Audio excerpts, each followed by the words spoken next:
45.000 contagiados. Esto en medio de la negativa del presidente Donald Trump de paralizar la economía de su país. Hay un político norteamericano del Partido Republicano que ha dicho que explícitamente, ¿no?, que si hay que salvar la economía y hay que arriesgar la vida de los que tienen más de 70 años, hay que hacerlo. Entonces, eso es una especie de teoría de la evolución malentendida, es decir, solo sobreviven los más fuertes, cuando no necesariamente el coronavirus solo vulnera o acaba con la vida de los más débiles. Mientras la pandemia aterroriza a América, esta semana el COVID-19 está atacando al primer frente de batalla en España. Los contagios del personal de salud reflejan la dificultad para frenar la propagación del virus. En toda España, más de 9.000 trabajadores del sector salud se han contagiado. Ahora los hospitales son un foco de infección. Uno de los problemas fundamentales cuando ya se ha desplegado la pandemia a un nivel tan masivo como es el caso de España es que los sistemas de salud pública quedan totalmente colapsados, ya no tienen capacidad de respuesta y además están imponiendo un nivel de riesgo altísimo sobre el personal médico que heroicamente está en la primera línea de combate tratando de curar pacientes y tratando de evitar que la propagación se expanda.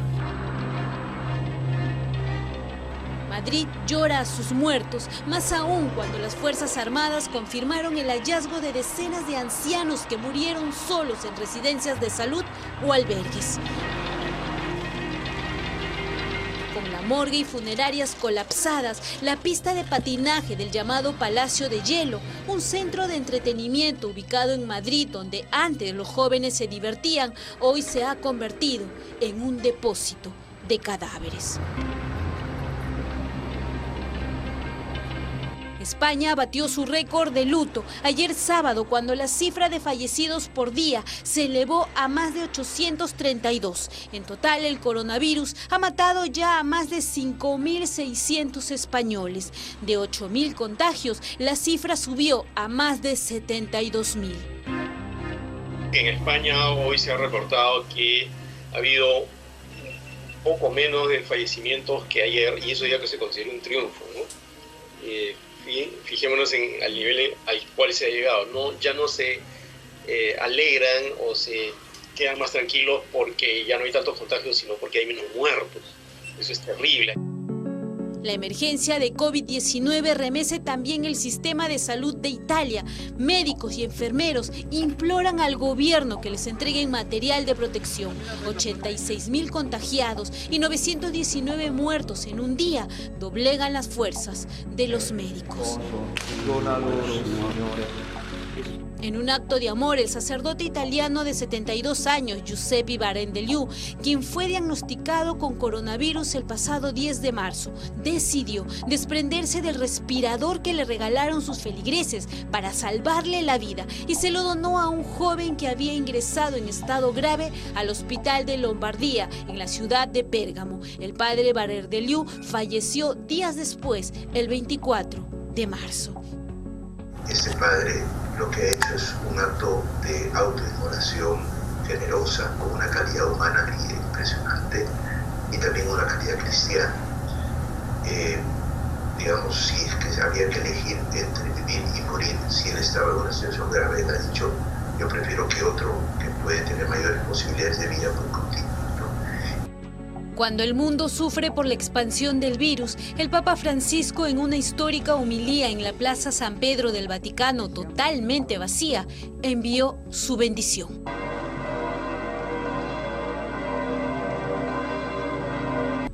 Alemania tiene más de 50.000 casos de coronavirus y 351 muertos. En la batalla contra el COVID-19, la canciller Angela Merkel anunció que las restricciones de confinamiento social no se levantarán hasta el 20 de abril.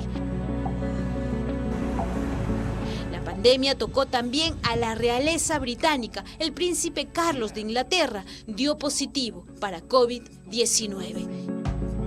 No se sabe dónde se contagió el príncipe Carlos, que es el heredero al trono británico, aunque se especula que podría haber sido el pasado 10 de marzo en un acto benéfico en Londres, en el cual participó también el príncipe Alberto de Mónaco, que una semana más tarde daría positivo por coronavirus.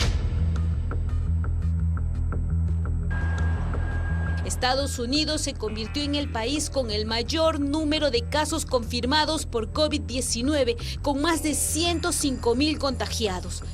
El caso de Estados Unidos es extremadamente preocupante, en primer lugar por efectivamente la falta de liderazgo a nivel del gobierno federal, con un presidente que sistemáticamente ha expresado no solamente su desconfianza, sino su rechazo al saber científico y que hoy tiene una relación muy complicada con sus propios asesores médicos dentro del gobierno, como es el caso del doctor Fauci, que preside el organismo federal de lucha contra enfermedades contagiosas, que es un especialista que está en el cargo desde el año 1984, es una gran eminencia y que ha generado enormes incomodidades al presidente Trump por hablar claro y hablar basado en lo que la evidencia científica dicta y no en función de afanes de protagonismo. Pese a que en un primer momento el presidente Donald Trump mostró su desacuerdo en decretar el confinamiento nacional, al cierre de este informe ya evalúa decretar cuarentena en los estados de Nueva York, Nueva Jersey y Connecticut.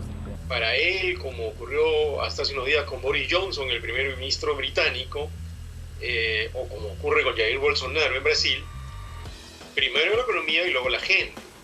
Es más, hay un político norteamericano del Partido Republicano que ha dicho que explícitamente, ¿no?, que si hay que salvar la economía y hay que arriesgar la vida de los que tienen más de 70 años, hay que hacerlo. Entonces, eso es una especie de teoría de la evolución malentendida, es decir, solo sobreviven los más fuertes. Nueva York ahora es el epicentro de la pandemia en el mundo, con más de 45.500 casos positivos y más de 366 muertos. Entre tanto, la comunidad de peruanos en Nueva York enfrenta también sus días con preocupación debido al cierre de sus negocios. En esta ciudad, en estos momentos, están siendo afectados muchos de los negocios, especialmente de los restaurantes, porque muchos de los empresarios, por esta zona específicamente, viven de eso.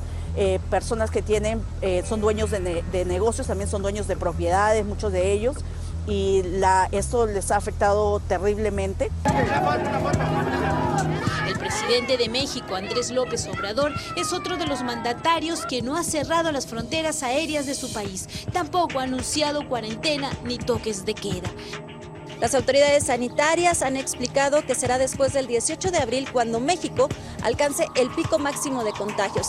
Y entonces, de acuerdo al avance de los casos, ya se prevé la posibilidad de poder extender la jornada nacional de sana distancia. Si realmente le importa a su pueblo, pues que lo proteja. Me parece terrible lo que está sucediendo. La verdad, yo estoy bastante enojada y cada vez que lo oigo en su mañanero lo quiero matar.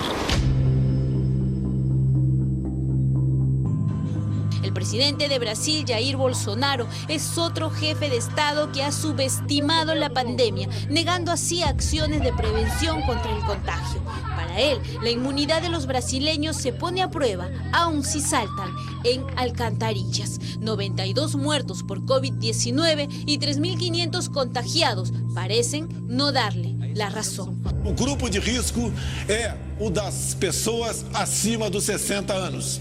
Então, por que fechar escolas? Raros são os casos fatais.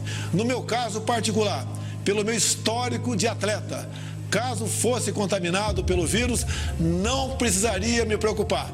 Nada sentiria ou seria, quando muito, acometido de uma gripezinha ou resfriadinho.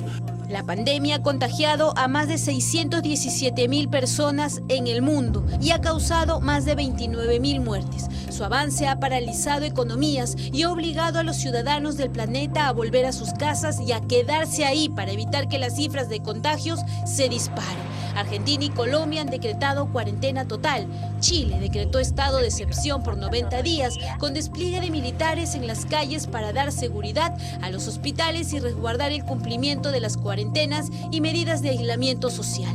Esto al ingresar a fase 4, la etapa más grave, según el Organismo Mundial de la Salud. Así, el mundo continúa en alerta, en batalla contra este enemigo mortal.